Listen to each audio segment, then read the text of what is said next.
Our focus has been to this point on various forms of how scholars engage exegesis, biblical interpretation. We've looked at some older methods such as source criticism, the documentary hypothesis, as well as some of the newer methods in terms of literary criticism or even psychobiography.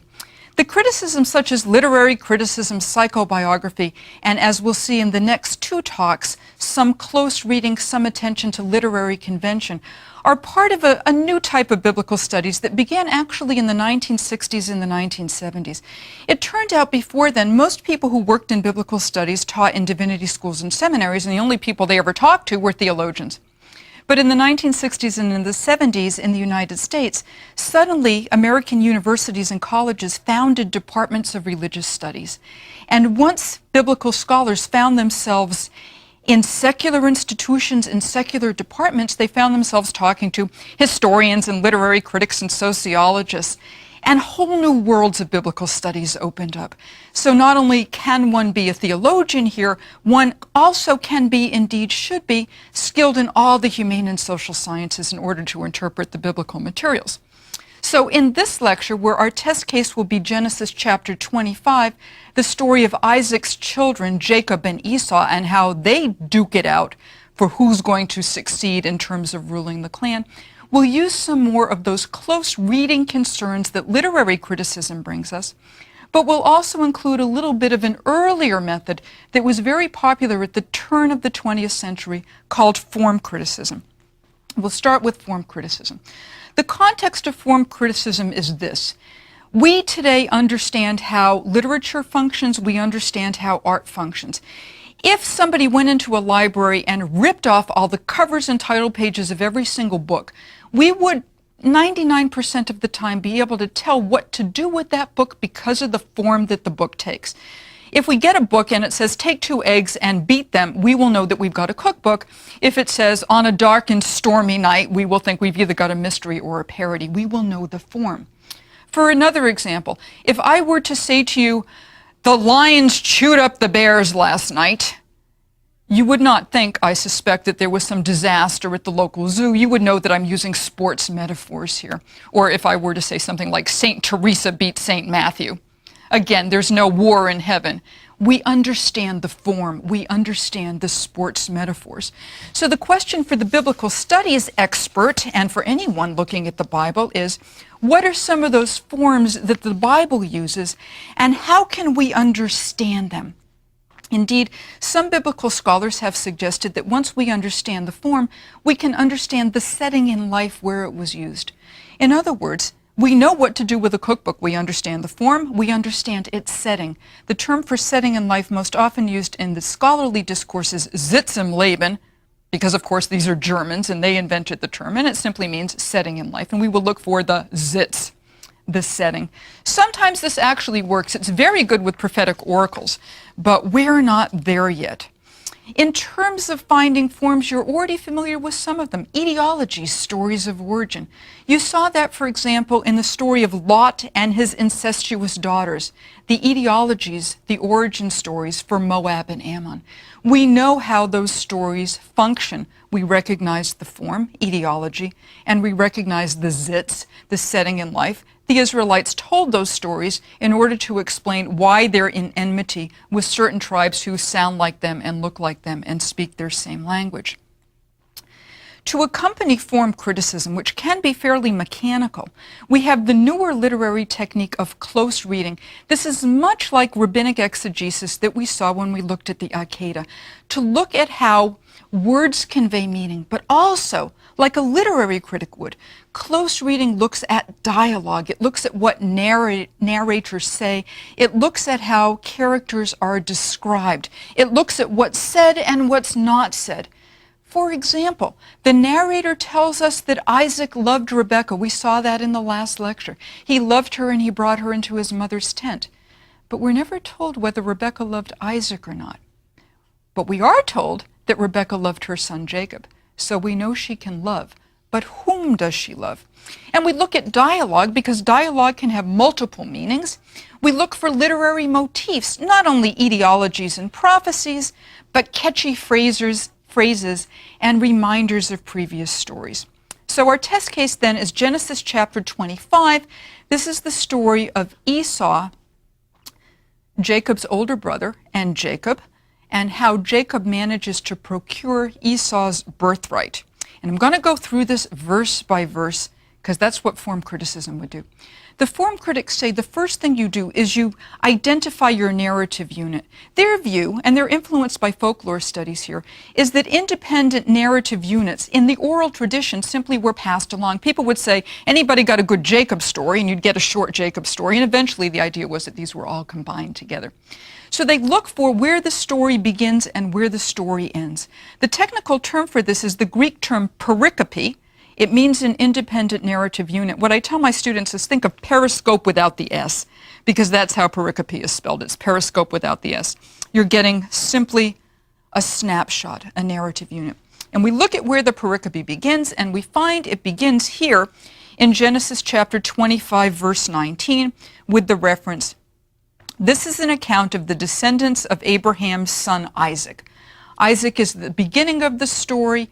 We also find out that the pericope ends in verse 26. Isaac was 60 years old when they, that is, his twins, were born. Already I've got some close reading to do here because Isaac doesn't show up in the rest of the story, and that makes me a little bit nervous. He's part of the frame as if he's looking on from the outside, but he's not really part of the action. He's not part of the picture. The opening verses also include a reference to Rebekah and indeed a genealogical notice. And genealogical notices, who begat whom, who was related to whom, are a standard form in biblical exegesis. We find them all over the place, but we rarely find them attached to women. So here we have another concern for an anomalous form. By having a genealogy given for Rebekah, Rebekah, quote, the daughter of Bethuel, the Aramean of Padan Aram, and the sister of Laban the Aramean, we already know she's an exceptionally important character because the genealogy for the woman is anomalous. And then we finally get what looks like, on the surface, a simple petition and an equally simple etiology. Rebekah, like all the other matriarchs, had some fertility problems. She finally, after decades, gets pregnant. But it turns out the pregnancy is very difficult. She's having such pains. She's so uncomfortable. She finally calls out to God and says, if everything is okay, why do I feel like this? I can't go on living anymore. She's in such pain, her language actually bespeaks her desperation. And then she gets an answer from heaven. And it's not the sort of answer one might have expected, right? Instead of being told, oh, you have a little bit of a problem here, but it's okay, take a couple of Demerol and everything will be fine. This is not what she gets. She gets an answer in poetic couplet, yet another form. And when you have poetic couplet, the idea is perhaps this is like a prophetic oracle. God is now speaking in poetry. His language is different than hers. Think of Charlton Heston booming down. This is the answer Rebekah receives. 2 nations are in your womb, and 2 peoples born of you shall be divided. This is swell. The woman is carrying twins, and prenatally they're already fighting it out. No wonder she's uncomfortable. Rebekah is also told, the one will outdo the other, and the older will serve the younger. That's Genesis 25, 23, and 24. Yeah, it's an etiology.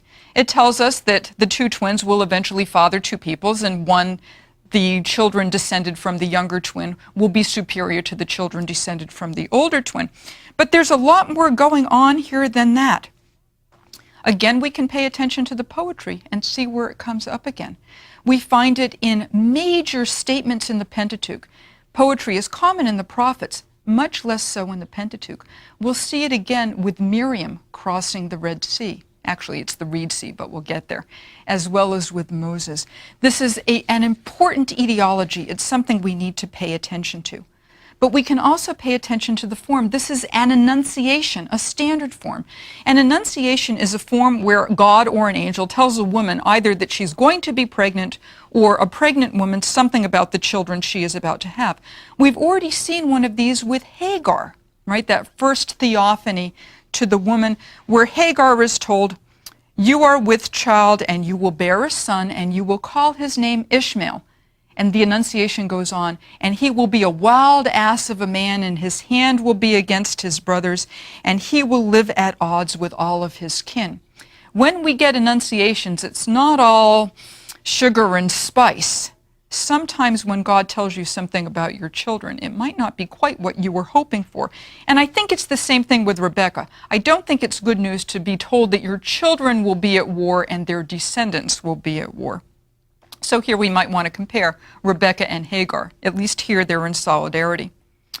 More of interest to me, and here we move a little bit more into psychology, what do we make of that prediction itself? Is this a gracious God telling Rebecca that her pains are not imaginary? She's not making it up? No, I don't think so. But is this setting Rebecca up? Can you imagine being told and knowing this was true, that you will have two twins, and that one will succeed and one will not? And then how do you raise these children, knowing what their fates are going to be, knowing one will prevail over the other? Does Rebecca even ever tell Isaac about this? We're not told. Does she tell the children? Well, let's look at the children, and we can see a little bit more in terms of close reading. When the kids are finally born, we actually get a description of Esau. And the Bible rarely gives us descriptions of people. Every once in a while we get a notice, so-and-so was beautiful. Rebecca is beautiful. Rachel is beautiful. David is beautiful. But even in cases like that, we don't actually know what they look like. In fact, for some of these women, they might have been sort of short and fat because that was the standard of beauty in the ancient Near East. That way, you didn't have to worry about famine. You had enough packing. But with Esau, we actually get a description, which is very, very odd. Whatever the standards of beauty were in the ancient Near East, I don't think Esau conformed to them. This is what we get in Genesis 25:25. The first came forth red, his whole body like a hairy coat. So they named him Esau. Well, the word Esau is connected with the word Edom, which means red. But Edom, or Edom, is also one of the countries, one of the nations at war with Israel. The word Edom means red. Here's Esau with a red, hairy coat. Already Esau is set up to be one of Israel's enemies. Moreover, and here's a pun you're not going to get in English, but it's there in the Hebrew. The word for hairy is Seir, and the word for the Edomite major city is Sair. People in antiquity would have heard that. Esau is indelibly connected with the Edomites, Israel's enemy. And he, in fact, with his hairiness, seems a little brutish. If we recall the story of the Epic of Gilgamesh, where Gilgamesh wanted to find that flower of immortality for his friend Enkidu, Enkidu is a wild man, and he's identified as very hairy. That's one of the sigla in the ancient Near East for somebody who's not quite civilized. There's no subtlety to this introduction. Esau is what he is. Even before his twin is born, we might figure this is not the one to inherit the promise. And in fact, we don't even need the description to be told that, because we're already alerted. Elder sons usually don't inherit. And as elder, Esau is associated with Ishmael, the older son, the child of the fields. This two-brother motif keeps replaying. Cain and Abel, Ishmael and Isaac, and we'll continue to see that. Well, while the text describes while the text describes Esau physically, it describes Jacob by action, what he does. Afterwards his brother came forth, and his hand had taken hold of Esau's heel. So his name was called Jacob, which means supplanter. This focus on action makes Jacob look a little bit more subtle. When you look at him, you can't tell what you're going to get. You have to watch what he does. But I also worry about this grasping, this supplanting. Is this part of his nature, as if to take hold of life and to grab it? Or is he one who will pull himself up by pulling others down, which is what he does with Esau? And ultimately we find out, actually, he's one who will pull himself up and pull others up along with him. But that's something he's actually going to have to learn. Quickly, the narrator passes over their childhood, unlike the story of Isaac, where we get at least a story of his weaning. And the next thing we find is that the boys have grown up and we're into a new pericope, a new narrative unit. Here, close reading comes in again, and again the Hebrew conveys nuances that the English totally glosses over. We're told when the boys grew up, Esau was a skilled hunter, a man of the field, while Jacob was, the Hebrew is ish tam, usually translated quiet man, dwelling in tents. Well, we can first ask the question about the hunters. Are hunters to be considered valuable? Or are we really more interested less in people who hunt than in people who raise animals? Hunting it's kind of old-fashioned. It's what Nimrod did way back before the flood. But it's a little violent, and Israel's not too keen on this. Esau's got the wrong job description. But then when we look at Jacob, this Ish Tom, I have to worry.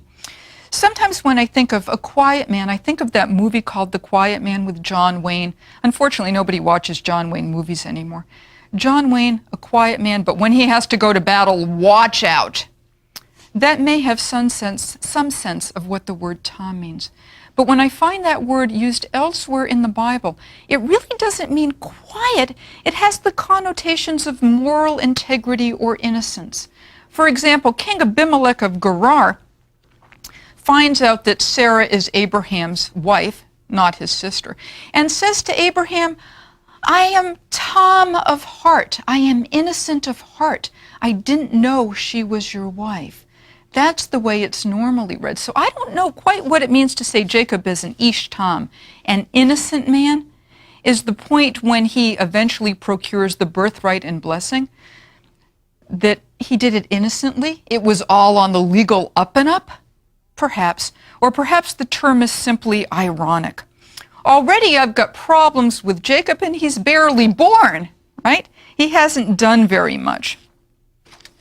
Another problem we have with the biblical text, which is to me what makes it so much fun, and also so very frustrating, is that the Bible, when it talks about characterizations, usually suppresses motive.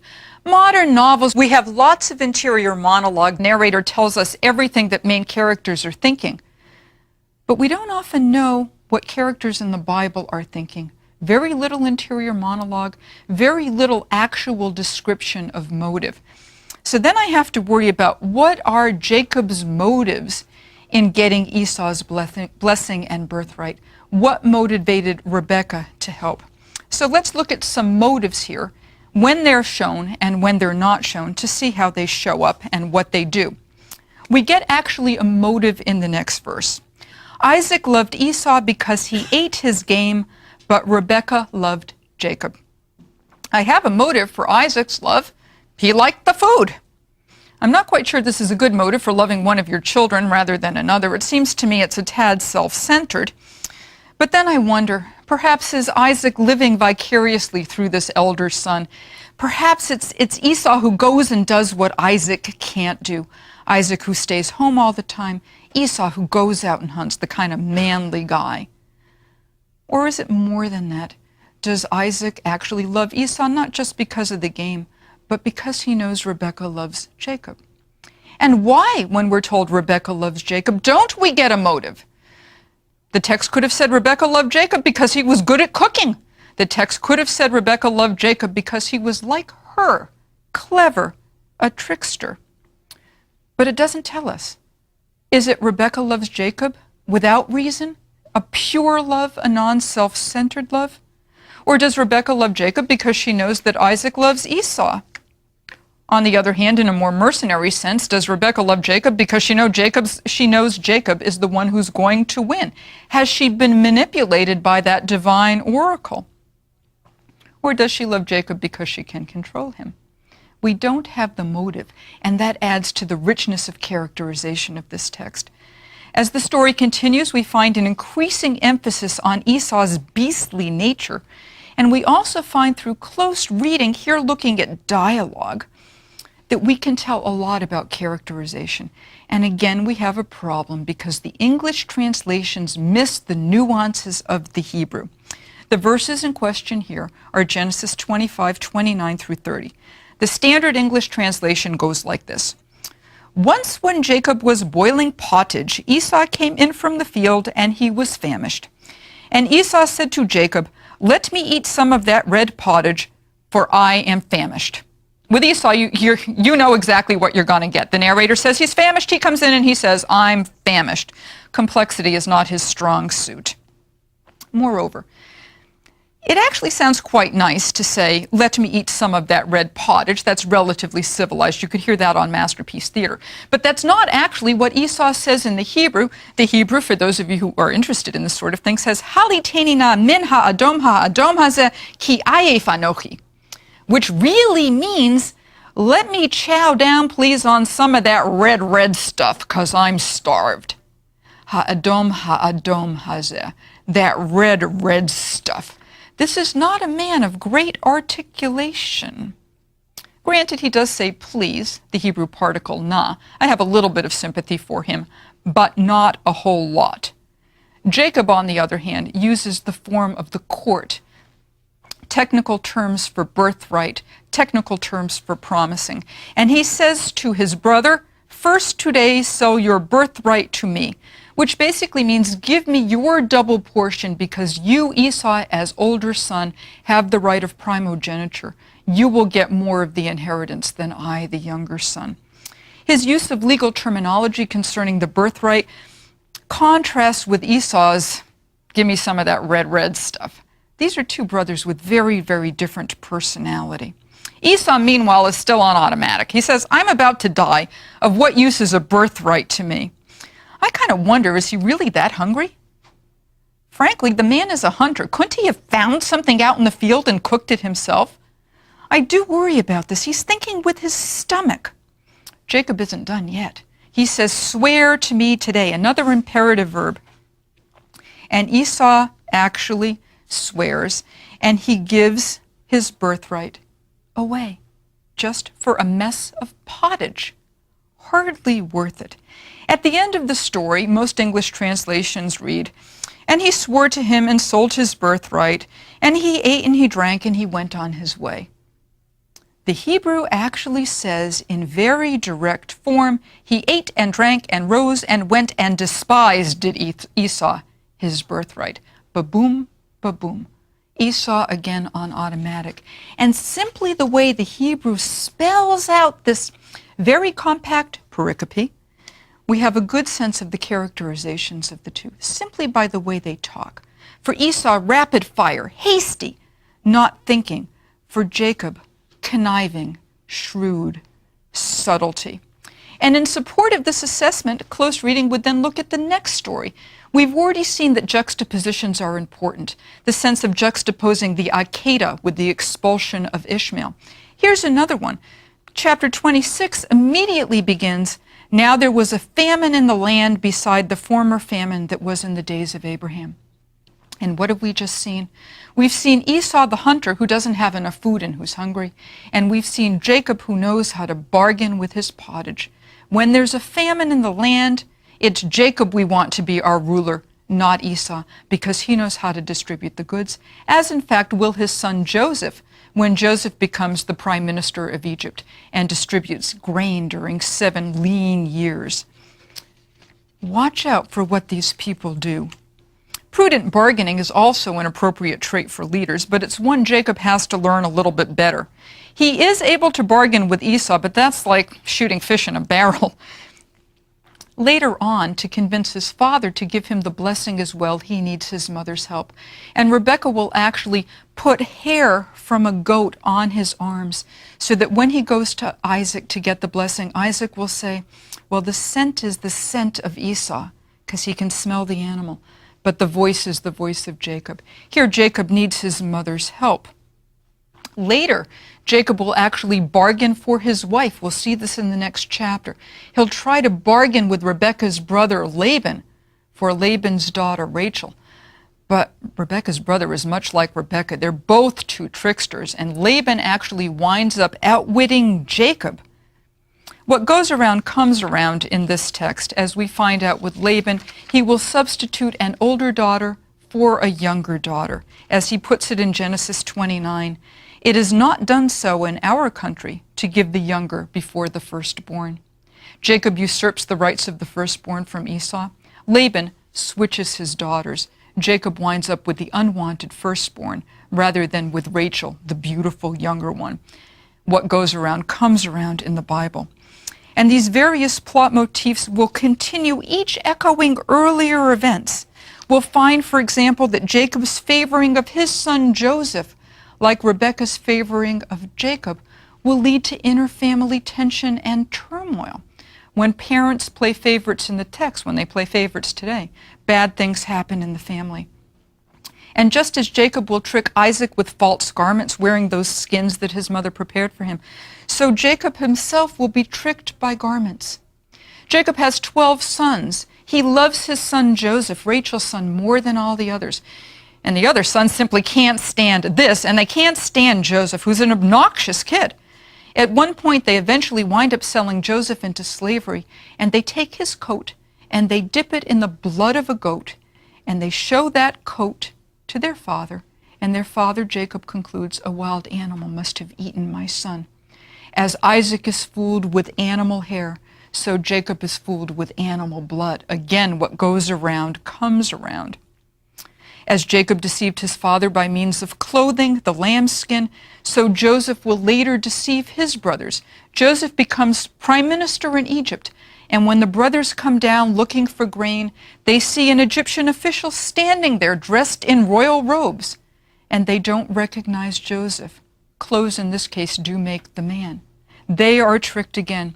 And even Jacob's son Judah, the inheritor of the promise from whom King David descends, will himself be tricked.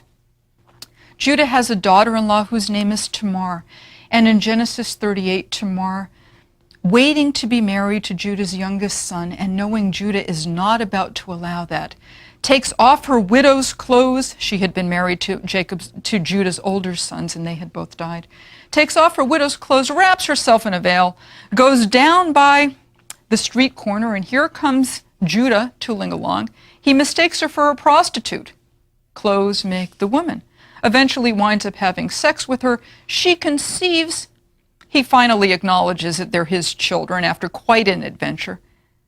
And these children wind up becoming the heirs to the promise. 2 more twins, one of them Perez, becomes the ancestor of David. Judah, who fooled his father with Joseph's coat, is fooled by Tamar, wearing clothing he hadn't expected and being in a place he hadn't expected. The stories simply continue one after the other. So where are we then in terms of our method? I don't think we have history here because form criticism is not designed to set out what is historical. Form criticism, like folktales, as we'll see in the next lecture, is designed to tell a good story using certain literary conventions that people will recognize, such as genealogies and enunciations. And close reading tells us that how that form is finally played out in terms of dialogue, plot description, juxtaposition, characterization, and motivation. Through all of this material, we have a much better sense of who these characters are. Were they real people? I'm not so sure. And if they were, the one thing that I do know is that these various forms, these various literary conventions, mask their historicity. If there were a real Jacob, there were a real Esau or a real Rebekah, we would never be able to find them because of the way their stories have been preserved. Fascinating material, and we'll see in the next lecture how those forms continue when we look at something called type scenes or literary conventions.